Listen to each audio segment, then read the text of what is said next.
Friends, welcome back to our channel guys. അങ്ങനെ 2 മാസത്തെ വെക്കേഷന് ശേഷം നമ്മൾ വീണ്ടും പോവുകയാണ് ഗൈസ്. എവിടെയല്ല, നമ്മൾ കണ്ണൂരാണ് പോകുന്നത്. നമ്മൾ പെട്ടിയൊക്കെ പാക്ക് ചെയ്തു. ഇന്നലെ ഒരു പൊടി ഉറങ്ങിയിട്ടുണ്ടായിരുന്നില്ല ഗൈസ്. എന്താ വെച്ചാൽ പാക്ക് ചെയ്യുന്നതും അതുപോലെ തന്നെ പോകുന്ന സങ്കടം ഒക്കെ കൂടി നമുക്ക് ഉറങ്ങാനൊന്നും പറ്റിയിട്ടുണ്ടായിരുന്നില്ല. പിന്നെ നമ്മൾ അബുദാബിയിൽ വരുന്നതുകൊണ്ട് തന്നെ നല്ല ദൂരമുണ്ട്. നമ്മൾ രാവിലെ തന്നെ വന്നിട്ടുണ്ടായിരുന്നു കേട്ടോ. ഇമിഗ്രേഷൻ വരെ നമ്മളെ കൂടെ ഉള്ളവർക്ക് നമ്മുടെ കൂടെ വരാം.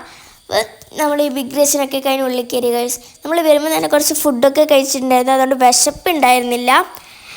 പിന്നെ കുറച്ച് സ്നാക്സ് ഐറ്റംസ് കൊടുത്തിട്ടുണ്ടായിരുന്നു സെനുവൊക്കെ കരുനാ കൊടുക്കാൻ വേണ്ടി. നമ്മുടെ ഫ്ലൈറ്റ് ഇൻഡിഗോ ആയിരുന്നു കേട്ടോ. കുറച്ച് നേരം നമ്മളവിടെ വെയിറ്റ് ചെയ്യേണ്ടി വന്നിട്ടുണ്ടായിരുന്നു. പിന്നെ നമ്മളിതാ കയറുകയാണ്. ഇത് കയറുമ്പോൾ ഏറ്റവും കൂടുതൽ ഹാപ്പി എന്ന് വെച്ചാൽ സെനു ആണ് ഗൈസ്. കാരണം അവൻ വരുന്ന സമയത്ത് ഉറങ്ങി കൊണ്ട് തന്നെ ഒന്നും കണ്ടിട്ടുണ്ടായിരുന്നില്ല. ഇപ്പം കണ്ടപ്പോൾ എനിക്ക് ഭയങ്കര സന്തോഷമായി. നമുക്ക് ഗ്ലാസ് സീറ്റ് കിട്ടിയിട്ടുണ്ടായിരുന്നു കേട്ടോ. ഇപ്പോൾ നമ്മൾ ഗ്ലാസ് സീറ്റിലിരുന്ന് നോക്കുമ്പോൾ നമ്മൾ ലഗേജൊക്കെ കയറ്റുന്നത് കാണാം. എനിക്ക് ടേക്ക് ഓഫ് ചെയ്യുന്ന സമയത്തും ലാൻഡ് ചെയ്യുന്ന സമയത്തും ചെവി വേനുള്ളതുകൊണ്ട് തന്നെ ഞാൻ ഗ്ലാസ് സീറ്റിൽ ഇരിക്കാറില്ല, നോക്കാറുമില്ല ഗൈസ്. ഞാൻ ചെവിയും പൊത്തി ഇരിക്കുന്നത് കണ്ടില്ല, അത് ഞാനാണ് ഗൈസ്.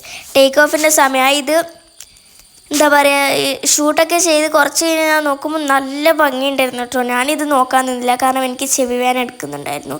അതുകൊണ്ട് തന്നെ ഞാൻ പൊത്തി പിടിച്ച് അവിടെ ഇരിക്കലേനും. അപ്പോൾ ഈ നീലക്കടലൊക്കെ കാണാൻ എന്ത് രസമല്ലേ, നോക്ക്.